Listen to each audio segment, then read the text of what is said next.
Mari bangkit berdiri bersama-sama. Are you ready to praise God? Are you ready to worship Jesus in this place? Come on everybody!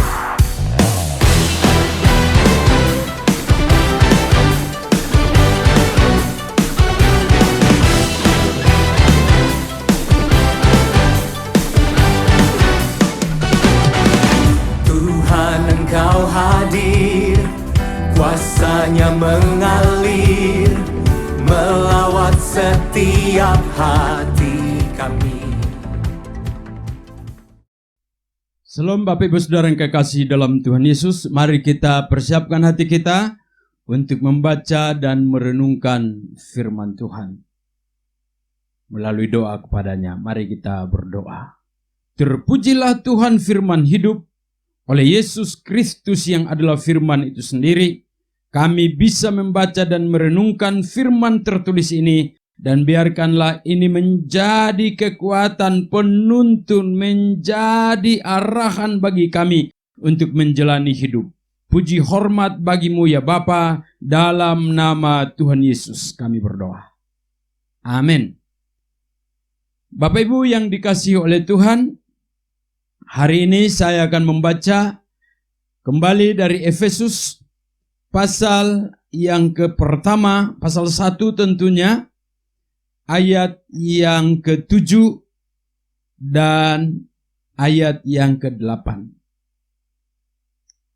Sebab di dalam Dia dan oleh darahnya kita beroleh penebusan, yaitu pengampunan dosa menurut kekayaan kasih karunia-Nya yang dilimpahkannya kepada kita dalam segala hikmat dan pengertian. Bapak Ibu Saudara yang kekasih dalam Tuhan, itulah pembacaan kita. Saya melanjutkan khotbah minggu yang lalu bahwa di dalam Yesus, sebagaimana ayat yang ketiga, dia bilang, terpujilah Allah dan Bapa Tuhan kita Yesus Kristus, yang dalam Kristus telah mengaruniakan kepada kita segala berkat rohani di dalam sorga. Jadi saya sambung kalimat saya, di dalam Yesus telah dikaruniakan kepada kita, Bapa mengaruniakan kepada kita segala berkat rohani di dalam sorga. Dan salah satu berkat rohani itu adalah di dalam Dia dan oleh darahnya kita beroleh penebusan, yaitu pengampunan dosa menurut kekayaan kasih karunia-Nya. Bapak Ibu Saudara yang kekasih dalam Tuhan, ketika kita tinggal di dalam Yesus, berarti kita ada dalam lingkupan yang namanya penebusan, pengampunan dosa. Berarti kita ada dalam satu zona, ada dalam satu area di mana di dalamnya berlimpah dengan pengampunan dosa. Karena pengampunan dosa itu dilimpahkan, dicurahkan kepada kita di dalam Yesus. Pengampunan dosa berlimpah di dalam Yesus, dan Rasul Paulus berkata bahwa itulah kekayaan rohani kita. Salah satu kekayaan rohani bagi kita di dalam Yesus adalah pengampunan oleh darah Yesus. Itulah sebabnya ketika kita tinggal di dalam Yesus, kita ada di dalam lingkupan pengampunan. Bapak Ibu Saudara yang kekasih dalam Tuhan Yesus, bicara tentang dosa, urusannya itu dengan Tuhan. Hamartia, meleset dari sasaran, meleset dari hukum yang ditetapkan, meleset saudara, berarti hampir tinggal sedikit jaraknya, maka akan mengena. Tapi sayang, karena meleset berarti tidak kena pada sasaran. Itulah hamartia, itulah definisi dosa. Tidak tepat sasaran. Urusannya dengan Tuhan. Manusia berusaha untuk mendapatkan pengampunan dosa. Dengan berbagai cara dia berjuang. Bagaimana dia bisa dapat ampunan dari Tuhan? Bapak Ibu Saudara yang kekasih, kita sudah tahu bersama bahwa yang namanya dosa itu urusannya dengan Bapa di sorga, urusannya dengan Tuhan, sehingga untuk mendapatkan pengampunan dosa berarti urusannya adalah urusannya Tuhan. Sebab kita di pihak yang bersalah, sebagai orang yang bersalah yang tidak layak, maka yang mampu untuk melakukan itu hanya Tuhan.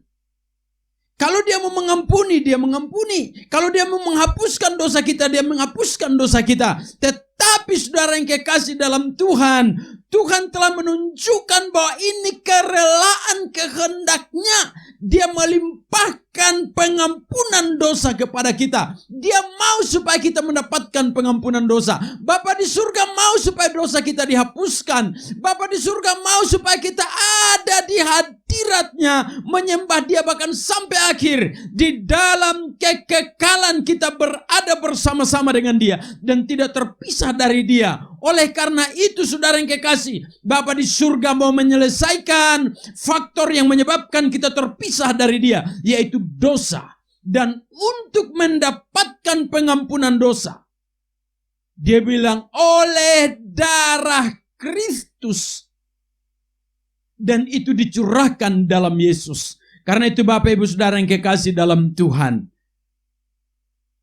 kita sudah lihat Bapa mau dosa kita dihapuskan. Tetapi jalannya adalah, caranya adalah di dalam Yesus pengampunan dosa itu tersediakan. Sekali lagi, di dalam Yesus pengampunan dosa itu disediakan. Karena itu saudara dan saya harus datang dan tinggal di dalam Yesus. Yesus di dalam kita dan kita di dalam Dia.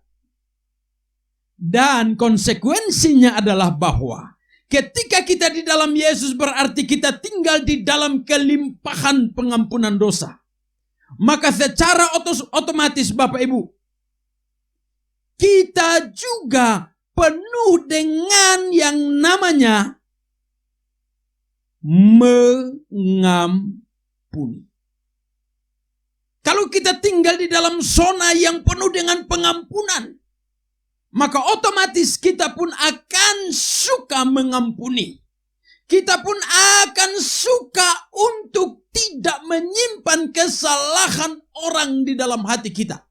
Seperti Tuhan Yesus mengampuni kita. Bapa di surga mengampuni kita. Oleh darah Yesus kita beroleh pengampunan dosa. Dosa kita dihapuskan. Kita tinggal dalam area pengampunan dosa. Maka kita pun harus mengampuni. Tidak ada alasan bagi kita untuk tidak mengampuni. Saya tekankan ini karena Tuhan Yesus berkata, Dia menjawab pertanyaan murid-muridnya, berapa kali harus mengampuni? Tuhan Yesus menjawab dengan luar biasa. 70 kali 7 kali. Begitu banyak pengampunan harus dibuat setiap hari, setiap waktu. Terhadap siapapun yang ada di sekitar kita. Yang dalam pemikiran kita, dalam perasaan kita, kita tahu bahwa dia bersalah kepada kita. Kita pun berkata, aku mengampuni engkau. Karena kita tinggal dalam Yesus yang penuh dengan pengampunan. Adalah adil ketika kita tinggal di dalam pengampunan dan kita pun mengampuni. Tetapi adalah sangat egois mementingkan diri sendiri dan tidak adil ketika kita tinggal dalam zona yang penuh dengan pengampunan, namun kita sendiri tidak mau untuk mengampuni. Haleluya, saudara yang kekasih dalam Tuhan. Tidak ada alasan bagi kita untuk tidak mengampuni orang yang bersalah kepada kita. Berapa kali? 70 kali 7 kali. 490 kali lagi. Kali berapa? Demikianlah kita memberikan pengampunan kepada orang yang bersalah kepada kita. Jangan pernah berkata, aku tidak mengampuni. Oh, mengampuni itu berat. Oke, mengampuni itu berat, saya akui. Karena untuk mengampuni kesalahan kita lihat, Tuhan Yesus menanggung penderitaan yang sangat berat. Dia harus tinggalkan surganya yang mulia. Dia datang ke bumi, masuk di dalam semua kehinaan dan penderitaan kesengsaraan manusia. Sampai pada akhirnya dia harus memikul salibnya. Dia harus dicambuk, dia harus mati di atas kayu salib. Dia harus masuk ke dalam dunia orang mati. Berat memang untuk mengampuni itu. Tetapi berat untuk mengampuni bukan menjadi alasan bagi kita untuk tidak mengampuni. Hai bapak-bapak, berapa kali istrimu melakukan kesalahan kepadamu? Hai ibu-ibu, berapa kali suamimu melakukan kesalahan kepadamu? Hai anak-anak, berapa kali orang tuamu melakukan kesalahan kepadamu? Sebaliknya, hai orang tua, berapa kali anakmu melakukan kesalahan kepadamu? Berapa kali kehidupan persaudaraan kakak beradik saling menyakiti? Berapa kali dalam satu persekutuan saling menyakiti? Tiap kali pun pengampunan harus diberikan. Tidak bisa tidak. Sebab kita ada dalam Yesus. Di dalam Yesus dia bilang, pengampunan itu berlimpah-limpah. Ini kekayaan orang-orang yang terpilih. Kekayaan orang-orang yang terpilih dicurahkan dalam Yesus dan salah satunya adalah pengampunan. Kalau begitu berarti saudara kaya dengan pengampunan. Amin. Iya. Itu kekayaan orang-orang terpilih. Kaya dengan pengampunan. Kalau saudara kaya dengan pengampunan, maka berikanlah ampun itu kepada orang yang membutuhkannya. Haleluya. Jangan memenang sendiri. Kadang-kadang ada orang yang begitu membutuhkan pengampunan dari kita. Oh, sampai sudah mencium kaki. Sudah dengan sikap menangis merendahkan diri begitu rupa untuk meminta ampun. Saudara, kalau saudara kaya dengan pengampunan, ampunilah. Tapi kalau saudara tidak mau mengampuni, saya katakan engkau miskin dengan ampunan.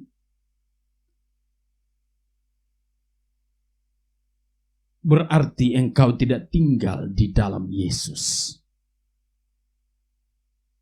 Di dalam Yesus, Allah telah mengaruniakan kepada kita pengampunan dosa. Berarti di dalam Yesus, Tuhan juga meminta kita untuk melepaskan pengampunan dosa bagi orang yang membutuhkannya dari kita. Dia bilang dilimpahkannya kepada kita dalam segala hikmat dan pengertian, menurut kekayaan kasih karunia-Nya. Haleluya. Di dalam Yesus, kelimpahan kasih karunia itu tersimpan. Dan karena itu saya juga mau katakan bahwa kita tinggal di dalam Yesus. Kita ada dalam lingkupan kekayaan kasih karunia-Nya. Singkat kata saya katakan bahwa kita kaya dengan kasih karunia. Kaya dengan kasih karunia. Maka kalau kita kaya dengan kasih karunia, kasihilah dengan cuma-cuma. Memberi dengan cuma-cuma. Mengasihi dengan cuma-cuma. Karena kita limpah kasih. Banyak orang mencari perhatian, mencari kasih. Karena itu ketika kita melihat orang-orang yang lagi mencari kasih, jangan menutup hati, menutup diri. Tapi tunjukkanlah bahwa saudara dan saya, kita orang-orang yang kaya dengan kasih. Karuniakanlah itu secara cuma-cuma. Walaupun kita lihat, mungkin orang itu tidak layak menerimanya. Sebagaimana Tuhan Yesus mengasihi kita, Bapa mengasihi kita. Walaupun kita tidak layak untuk dikasihi, demikianlah kita mengasihi sekalipun ada orang yang tidak layak untuk dikasihi. Dan Bapak Ibu Saudara yang kekasih dalam Tuhan, seringkali kita katakan, Orang yang tidak layak untuk dikasihi adalah seorang durhaka, seorang yang bengis, seorang yang jahat, seorang yang tidak berperilaku kasih sama sekali kepada orang lain. Kita berkata dialah orang yang tidak layak untuk dikasihi. Tetapi Tuhan Yesus berkata, kasihilah dia, ampunilah dia. Bapak Ibu Saudara yang kekasih dalam Tuhan, kasih Allah terbesar yang kita alami adalah Yesus mati di atas kayu salib. Dan oleh darahnya kita beroleh penebusan, pengampunan dosa. Kasih kita juga yang terbesar, yang bisa dinikmati oleh orang yang tidak layak menerimanya, adalah ketika kita mengasihi dia dengan cuma-cuma. Dan salah satu caranya adalah mengampuni dia walau dia berbuat salah dan menyakiti kita. Bukankah ini ciri kekristenan? Bukankah ini menjadi ciri pengajaran Yesus yang tidak dimiliki dalam ajaran yang lain? Mengasihi dengan kasih yang tulus tanpa pamrih. Haleluya! Tuhan telah menyediakan pengampunan dosa bagi kita. Karena itu bagi saudara yang butuh pengampunan dosa dari Tuhan, mari datang kepada Yesus. Mari percaya kepada Yesus. Mari terima Yesus dalam hatimu. Dan engkau ada bersama-sama dengan dia. Pengampunan di dalam Tuhan melimpah. Mengapa engkau susah? Mengapa engkau bingung? Marilah. Yesus menantikan kedatanganmu. Dia yang mengasihimu, dia sungguh mengasihimu, dan dia yang akan dan mampu untuk mengampuni segala dosamu. Sehingga kita beroleh kelayakan ada dalam persekutuan dengan Bapa sekarang, selama-lamanya. Ampunilah karena engkau tinggal di dalam zona pengampunan yang melimpah-limpah. Haleluya. Amin. Puji Tuhan. Mari kita berdoa. Terpujilah Tuhan, terpujilah kasih karunia-Mu yang mulia, terpujilah pengampunan dosa yang Tuhan beri bagi kami. Terpujilah karena pengampunan itu melimpah-limpah dan tidak pernah habis. Puji Tuhan. Kami bersyukur untuk firman-Mu. Dan Roh Kudus menolong kami. Supaya kami juga hidup berlimpah-limpah dalam pengampunan kepada orang lain. Haleluya. Amin. Salam, Tuhan memberkati.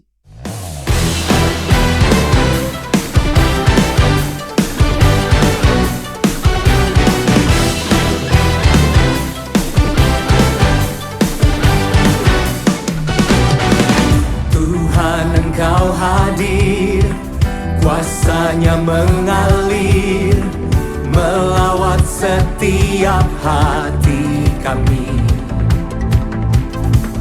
Roh-Mu membebaskan, Roh-Mu membangkitkan,